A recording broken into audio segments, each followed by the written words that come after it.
I'm Glenn. I'm an ex-student of 2014, and in both my art subjects I managed to get A stars, and I'm basically just going to show you how it's possible to get that high of mark, because it is and anyone can do it. Now I've always liked textiles and I've always loved fashion, but I think saying that's a bit of a cliche, because my passion for like textiles and art and stuff didn't really start till I got into it. And I've always liked male clothing, and I think as a man I identify with men more and what they wear. So when you get Unit 3, you're given a brief and you can do your project on whatever you want. And I think to really do a really good, this project, so how many months? It's about... 5 months. Yeah, Unit 3 is 5 months.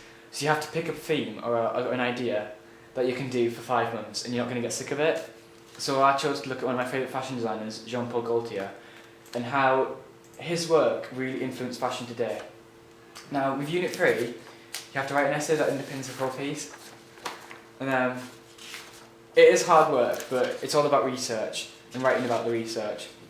And it does mean sitting and finding out artists and finding things, but if it's something you're passionate about, say if you're passionate about feminism or you're passionate about looking at how children are affected by war or anything, you'll find it easy to do because there'll be enough to talk about. So, your essay really does underpin everything you do with Unit 3. So for me it was about looking at Gaultier's past collections and his future collections, and how his work through films and on the catwalk really did influence modern men. Because when he started in France, because his work was so avant-garde and so different, many people found it hard to take him serious. Because he worked at it, what he's made really does influence fashion today. As well as Gaultier, I started looking at different designers from the modern day, such as Alan Taylor, Hugo Boss and Kit Neal. So for this project you need about 4 or 5 artists, especially in textiles, or designers, who really do have a modern stance in the textile world. Now to start with, I did a generic mind map looking at trendy men and fashionable men, and what makes a man fashionable. And it's good to go to events and things, because I went to this one event where we made artist books, and for me it started out because it was just magazine cuttings and layers built into a book, which really has a show to you, because he's the main designer of Unit 3. His work really underpinned everything I did. So, with Gaultier, I didn't use the research I did for my essay. I put in research I found it on myself. So if your college has a library, get to it, take out all the books on the theme you've got and sit and read them, and then it'll just broaden your knowledge of the subject, so when you're talking about it you'll have more stuff to do. So, of course, with this project I started using responses. So I looked at Gaultier's male skirts, and I was like, well, how could I make a skirt that was influenced by this, but just not copy? Because it's important not to just copy what the artist's done, but if you can look at what they've done and then make it your own thing, that will get you marks. So I started to look at kilts and things and the traditional Scottish wear, and then that's what I made. So I made a big long male skirt based on a kilt mixed with Gaultier's mix. Again, with textiles, it's really good to have your own style of fashion illustration. I say that, and for a lot of people, the idea of drawing clothes on models without using templates is scary. But if you don't try it, you'll never do. My Unit 1 was just all done on models, and it looks really, really childish. So if you can do a project where all your fashion drawings look like you've drawn them by hand and they're your style, it will really make your book stand out, and the examiner will be impressed, because they'll see book after book after book of just clothes drawn onto models, and they don't want to see that, they want to see your own fashion illustrations. So with Gaultier, I looked at Kit Neal, and he's a t-shirt designer who is really at the forefront of making clothes that are really contemporary. They're expensive clothes, but it doesn't matter. But I spoke to him on Twitter, so it's good to email. It's good to if you can. You can't exactly email Michelangelo, but if you want, and the artist's still alive, lots of designers really do care about what people think about their work. So I don't know, if you look at Claire Barrow, her website actually has a comment box where you can talk about her work to her.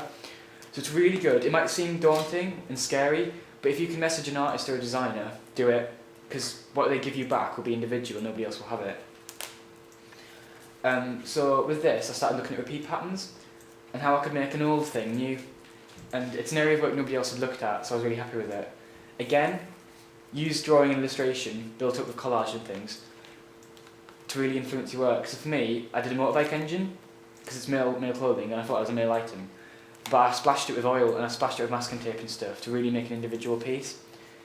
And by Unit 3, you will have techniques you know of, such as marbling, you've got printing, you've got dyeing. Use everything you can to really make a really individual response. Now, by this point, I got into it and I started really looking at what I could make. The wealth of things you can do in your book really are, there's no limit to it. So, a lot of people, in my opinion, people respond to artists by doing like a sample on a bit of paper. That's not interesting. But if you can make an actual fashion piece or a piece of clothing as a response, it'll make your work better. And I always say this: if you can make your work look like it could be sold in a shop, you will get more marks. And so for Alan Taylor, I made a shoulder pad based on his sort of netted styles, and I was really happy with it because it did look like some of his work. But again, you don't want to copy off the artist; you want to make it your own. So it's important you do that. By this point, you write your own brief. So for me, my brief was to make an outfit based on Jean-Paul Gaultier's work. And you have to contextualise it. So mine was Jean-Paul Gaultier has launched a competition for young designers. So with that as my brief, I was able to make my work towards that, and that's an important part of Unit 3. So starting off with that, I looked at androgyny, which is a combination of male and female characteristics in clothing. And I looked at icons from the past and the present, such as Audrey Hepburn, Lana Del Rey, and Diesel, and it's good to look at fashion brands that do that as well. So whatever your theme is, really do start looking at stuff that nobody else has done. And again, with the models, draw your own people, and if you're going to trace them, take a template off the internet by all means, but make it your own, so add stuff to it and change the proportions. So if people can't tell it's a template, even better. And it's good to use, when I draw, I try and use everything, so use chalk, watercolour, fine liner, really mix it up, don't just draw in black and white. And of course, if you're going to make something that's got coloured fabric, you wouldn't draw it in black and white anyway, because that would be pointless. And then I started doing concepts, which is, in this project, each theme has a concept, so each concept is a body of work based on a certain different thing. Now in concepts, you really are allowed to go crazy, and I just looked at all these different means of making fashion and clothes. So I did marbling, I did stitching, I did collage onto clothes, and as you do it, keep making ideas for final pieces as you go along, and also record everything you do. And if you make a sample and it turns out bad and you don't like it, don't throw it away, keep it and stick it in your book, because it's all worth something in the end. And then for each concept, a lot of people in my class were just making samples and sticking them in, and it is time consuming, but if you can do it, it's well worth it to actually make a piece of clothing. So for this I started making skirts. And if you practice making something over and over again, you will get better at it, and that'll make your final piece even better. Because a lot of people in my class they were making samples, and then they get to final piece, and the final piece wasn't good because they hadn't made the final piece before. But if you're making templates for final piece while you're doing your project as you go along, by the time you get to the end, it'll be really, really good. Again with Gaultier, I started looking at kilts, and I was looking at traditional Scottish wear, because I think that's an area no one else has done. So with this, you had a lot of research and stuff I could do.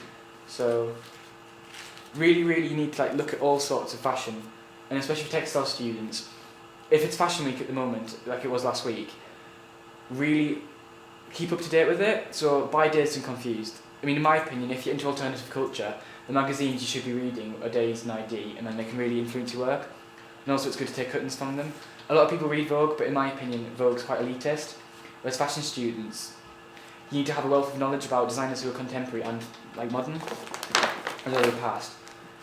So I looked at traditional kilts and what the clans in Scotland wore during the 1400s, and I'm looking at how of shape proportions. I highlighted what I liked, and then I changed it, and I recorded it all as I did it. So it's good to not copy degree students, but to look at how they work and how you can do it for your own work. And of course, work at a degree standard is really, really high. But to get an A star in A levels, your work has to be really, really high, and it has to be original.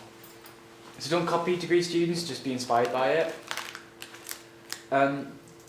Also by this point, your essay you'd started at the beginning, because you do your essay first for Unit 3.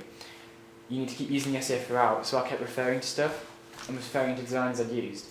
Now Kit Neal, which was the designer I looked at in my essay, he did a lot of stuff in Photoshop, so I decided to do that now. Photoshop isn't my strength, and for a lot of people it stresses them out, but even if you do it and you experiment with it, it's still proof if you've done the work, and then it all builds up to the final marks. Now one thing I found in Photoshop I really did like was the repeating of patterns, and I started looking at printing repeat patterns onto old textiles, so there was a clash between old and new.